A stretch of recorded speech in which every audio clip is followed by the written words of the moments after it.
নমস্কার বন্ধুরা, ইতিহাসের ইতিকথার নতুন পর্বে আপনাদের সকলকে স্বাগত। আজকের পর্বে থাকছে সনাতন ধর্ম কাকে বলে।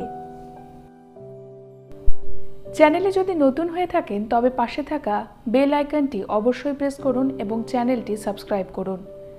সাবস্ক্রাইব করার সাথে সাথে অবশ্যই অল বাটনটি প্রেস করবেন। অল বাটন প্রেস না করলে নতুন ভিডিওর নোটিফিকেশন আপনাদের কাছে পৌঁছবে না। সনাতন ধর্ম, এখানে কিন্তু দুটো শব্দ আছে, একটা হচ্ছে সনাতন, অপরটি হলো ধর্ম। বিশাল বড় একটা বিষয় হিসেবে মানুষজন ব্যাখ্যা করে থাকে। আমি একটু ছোট্ট করে, সুন্দর করে এবং সহজ করে বোঝানোর চেষ্টা করব। আসলে বন্ধুরা, সনাতন শব্দের অর্থ হলো শাশ্বত বা চিরন্তন। শাশ্বত বা চিরন্তন এটা আবার কি? এটা হলো সেটাই যে যেটা আগেও ছিল, এখনো আছে, ভবিষ্যতেও থাকবে, একই রকম। যেমন ধরুন, পৃথিবী সূর্যের চারদিকে ঘোরে, ঠিক আছে? পৃথিবী সূর্যের চারদিকে আগেও ঘুরতো, এখনো ঘুরছে, ভবিষ্যতেও ঘুরবে। না হলে কি হবে? বিশ্বব্রহ্মাণ্ড উলট পালট হয়ে যাবে, আর তো কিছু হওয়ার নেই। আচ্ছা, সনাতন শব্দের সহজ ব্যাখ্যা তো পেয়ে গেলেন। এইবার চলে আসি ধর্মে। ধর্ম একটা বিশাল, একটা ভয়ের জিনিস, একটা বিশাল ব্যাপার। ধর্ম, ভয় পাবার কিছু নেই। ধর্ম শব্দের বাংলা অর্থ হলো যা ধারণ করে। এই ধর্ম শব্দটি না স্বয়ং সম্পূর্ণ শব্দ এবং এটি নিরপেক্ষ শব্দ। আমাদের এই পৃথিবীতে শুধু আমরা তো নই, পৃথিবীতে রয়েছে অসংখ্য কোটি কোটি, তারও বেশি জীবন্ত প্রাণী। এই সকল প্রাণীদের যারা জীবন্ত, প্রত্যেকেরই নিজস্ব ধর্ম আছে। যেমন ধরুন, জল দিয়ে শুরু করি। জল ছাড়া তো আমরা বাঁচব না। জলের ধর্ম কি? জলের ধর্ম কি? জলের ধর্ম হলো তার নির্দিষ্ট কোনো আকার নেই। জলকে আপনি যে পাত্রেই রাখবেন, জল সে পাত্রেরই আকার ধারণ করবে।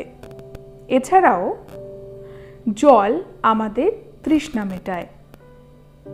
পৃথিবীতে একমাত্র জল আছে বলেই কিন্তু পৃথিবীতে প্রাণী আছে। আচ্ছা, আগুনের ধর্ম কি? আগুনের ধর্ম হলো তার উত্তাপ। আগুনের এই উত্তাপ আছে জন্যই আগুন কিন্তু সকল কিছুকে পুড়িয়ে দেবার ক্ষমতা রাখে। এবার আসি সূর্যে। সূর্যের ধর্ম কি? সূর্যের ধর্ম হলো সূর্য জ্বলন্ত এবং সূর্য পূর্ব দিকে ওঠে, পশ্চিমে অস্ত যায়। প্রতিদিনই তাই হয় এবং সেটাই হবে, হয়ে আসছে, এখনো হবে, আগামী দিনেও হবে। এবং সেটি যদি না হয়, পূর্বেই বললাম, সব কিছু ওলট পালট হয়ে যাবে, পৃথিবী আর থাকবে না।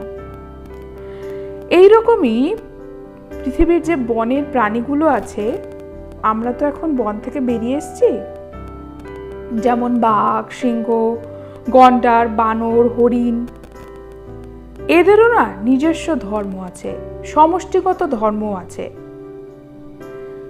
যেমন হরিণ ঘাস খায়, সে তৃণভোজী প্রাণী, এটা তার নিজস্ব ধর্ম, সমষ্টিগত ধর্ম।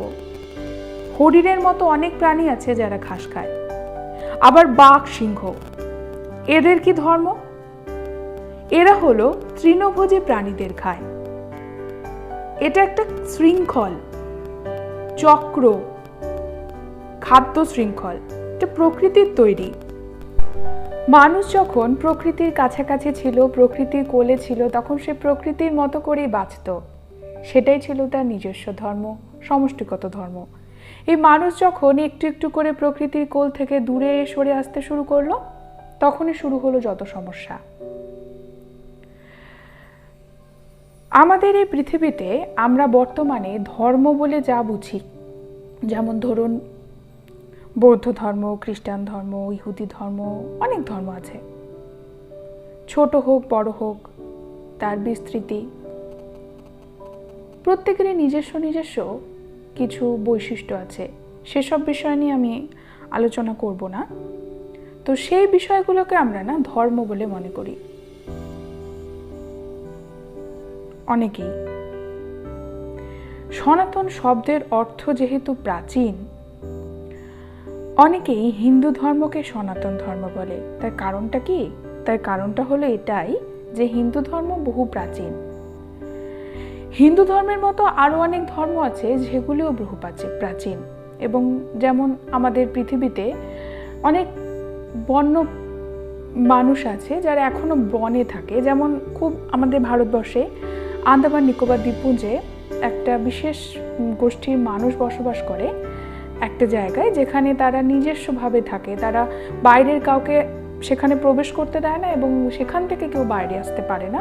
তাদের জগৎটাই পুরো আলাদা। আজকের আমাদের এই জগৎ থেকে আমরা এখন একবিংশ শতাব্দীতে পৌঁছে গেছি, এই জগৎ থেকে তারা অনেক দূরে থাকে এবং সেখানে আমরা পৌঁছতে পারবো না। তো সে সকল মানুষেরা একটা শৃঙ্খলভাবে থাকে, তাদের একটা যুগ যুগ ধরে চলে আসছে। তারাও তো সেই প্রথম থেকে রয়েছে, মানুষ জন্মের প্রকৃতি প্রথম থেকে এখনো বেঁচে আছে। আমরাও যেমন বেঁচে আছি, শহর গ্রাম তৈরি করেছি, আরো বড় বড় শহর তৈরি করছি আমরা মানুষেরা। তো তাদেরও একটা নিজস্ব ধর্ম আছে, তারা প্রকৃতির কোলে থাকে, সেইভাবে বাঁচে। প্রকৃতিকে তারা মা হিসেবে মনে করে। প্রকৃতির যে জিনিসগুলো তারা সংগ্রহ করে তাদের জীবনে বেঁচে থাকার জন্য, সেগুলো কিন্তু তারা সবটা শেষ করে দেয় না, কিছুটা বাঁচিয়ে রাখে যাতে পরবর্তী প্রজন্ম খেতে পারে, বাঁচতে পারে। সবটা নিঃশেষ করে দেয় না। এটাই না প্রকৃত ধর্ম। আমরা যদি ধারণই না করতে পারি, নাই বাঁচতে পারি।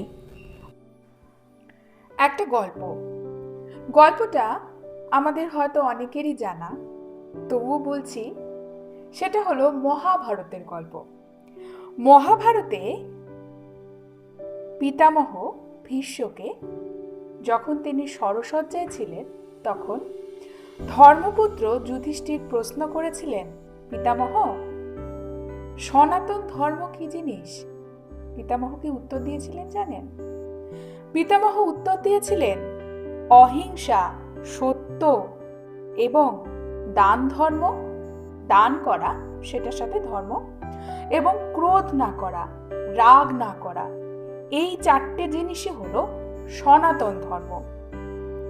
আবার বলছি, অহিংসা, হিংসা না করা, অপরের প্রতি হিংসা না করা 1 নম্বর, সত্যতা 2 নম্বর, রাগ না করা, অক্রোধ, এবং 4 নম্বর হলো, এটা ছিল অক্রোধ ছিল 3 নম্বর, 4 নম্বর হলো দান করো।